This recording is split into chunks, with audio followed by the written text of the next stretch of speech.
My name is and I am a choreographer. I've been choreographing since I was in the 3rd or 4th grade. The first piece that I ever created was set to the music of Miriam Makeba, a South African singer who's since passed.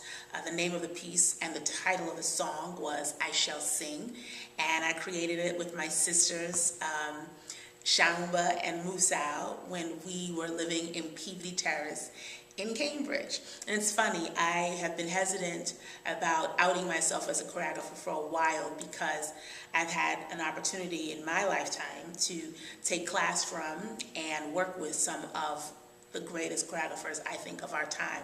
I've taken class from Ronald K. Brown and from Camille Brown and Kevin Wynn and Robert Battle, and I've taken class from and worked as a company manager for Dwight Rhoden and Desmond Richardson over at Complexions Contemporary Ballet, and I think that they are geniuses. And so to use a descriptor that also describes what they do is a little bit intimidating, but I've come to that place where I've embraced the fact that I do love to create movement, I do love to choreograph, I enjoy it. I'm getting to be pretty good at it now, I think. So yeah, choreographing for over 30 years. It's interesting, yeah. My process, what is my process? I generally start with the music when I'm creating a new piece. I've created about 11 ballets, full-scale ballets for OrigiNation over the years, and several small pieces along the way for different groups in school, when I was in school, etc. And usually I hear a song, and a song hits me somewhere in my spirit, and I have a reaction to it, and I know that that's the piece that I'm going to use. Most of my pieces are generally, actually all of my pieces have an autobiographical element to them. So when I choose music and I hear the music, I first try to identify what part of me, what emotion that song is speaking to, what the feeling and what the experience is that it comes from, and then I sort of create movement that's aligned with that, with the emotion, and sort of meshing the emotions and the music together is the first step. And so, when I hear a song, I'll play it over and over and over again.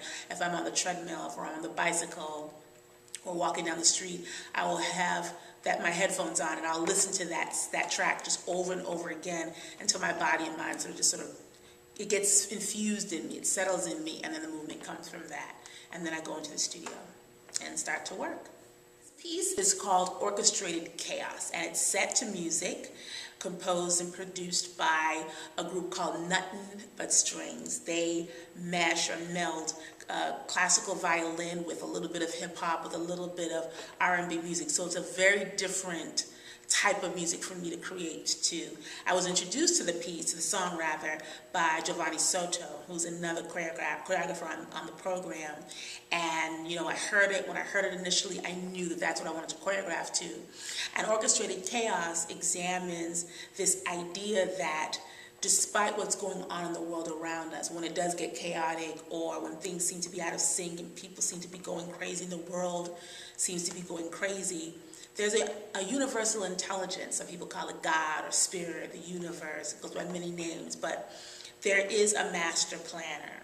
And in the midst of all that chaos, there is a force that is orchestrating, organizing, arranging things. And if we choose to, we can flow with the creator, we can flow with that universal intelligence and co-create, or we can get caught up in madness, right? If we choose not to listen to it, not to go with that flow. So Orchestrated Chaos examines that concept. It's a big stretch for me. The music is a stretch for me. The music is a stretch for me. The choreography is a stretch for me. But I'm really excited about what we've been able to do together, myself with the dancers. It's a young group, and it's been a little bit of a challenge working with a whole new crop of dancers that I've never really set a piece on before. But I'm happy with the progress, and I think that we're going to have something really interesting to show.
Orchestrated Chaos during Twist and Shout on Friday, October 5th and Saturday, October 6th at Roxbury Community College, and I look forward to seeing you there.